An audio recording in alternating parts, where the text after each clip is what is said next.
Maharashtra governor CP Radhakrishnan NDA ഉപരാഷ്ട്രപതി സ്ഥാനാർത്ഥിയാകും. BJP parliamentary board യോഗത്തിന് ശേഷം പാർട്ടി അധ്യക്ഷൻ JP നദ്ദയാണ് CP രാധാകൃഷ്ണന്റെ പേര് പ്രഖ്യാപിച്ചത്. തമിഴ്നാട്ടിലെ കോയമ്പത്തൂർ സ്വദേശിയായ രാധാകൃഷ്ണൻ രാഷ്ട്രീയ സ്വയംസേവക സംഘത്തിലൂടെയാണ് പൊതുരംഗത്തേക്ക് പ്രവേശിച്ചത്.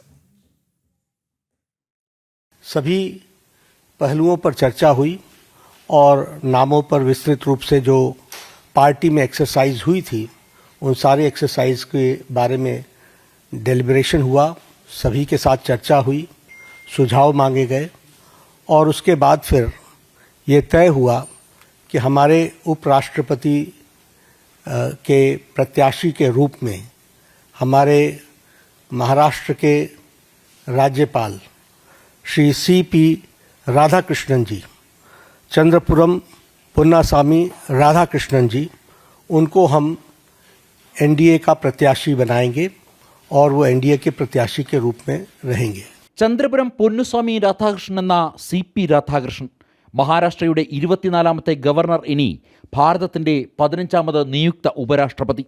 NDAക്ക് വ്യക്തമായ ഭൂരിപക്ഷമുള്ളതിനാൽ അടുത്ത മാസം 9-ന് തെരഞ്ഞെടുപ്പ് നടക്കുമ്പോൾ CP രാധാകൃഷ്ണന് അനായാസേന വിജയമാകും സാധ്യമാകുക. രാഷ്ട്രീയ സ്വയംസേവ സംഘത്തിൽ നിന്ന് ആദർശം ഉൾക്കൊണ്ട് പൊതുരംഗത്തേക്കിറങ്ങിയ CP രാധാകൃഷ്ണൻ 2 തവണ കോയമ്പത്തൂരിനെ പ്രതിനിധീകരിച്ച് ലോക്സഭയിലെത്തി. ജാർഖണ്ഡ് ഗവർണറായും തെലങ്കാന ഗവർണറുടെയും പുതുച്ചേരി ലഫ്റ്റനന്റ് ഗവർണറുടെയും അധിക ചുമതലകളും CP വഹിച്ചിരുന്നു. BJPയുടെ തമിഴ്നാട് മുൻ അധ്യക്ഷൻ എന്ന നിലയിൽ തിളക്കമാർന്ന പ്രവർത്തനങ്ങളാണ് CP രാധാകൃഷ്ണൻ കാഴ്ചവെച്ചത്.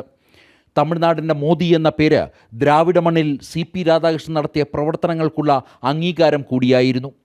പാർട്ടിയിൽ സജീവമായിരിക്കെ BJPയുടെ കേരളത്തിൻ്റെ പ്രഭാരിയായും CP രാധാകൃഷ്ണൻ പ്രവർത്തിച്ചു. സൗമ്യത്തിൽ പൊതിഞ്ഞ കാർക്കശ്യ നിലപാടുകൾ CP രാധാകൃഷ്ണനെ എന്നും വേറിട്ട് നിർത്തി.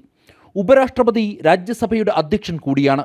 സഭയുടെ പ്രവർത്തനങ്ങളെ രാഷ്ട്രീയ ഭേദമന്യേ CP രാധാകൃഷ്ണന് നിയന്ത്രിക്കാൻ സാധിക്കുമെന്ന ഉത്തമ ബോധ്യത്തിൻ്റെ അടിസ്ഥാനത്തിൽ കൂടിയാണ് BJP പാർലമെന്ററി ബോർഡ് യോഗത്തിന് ശേഷം CP രാധാകൃഷ്ണനെ ഉപരാഷ്ട്രപതി സ്ഥാനാർത്ഥിയായി പ്രഖ്യാപിച്ചത്.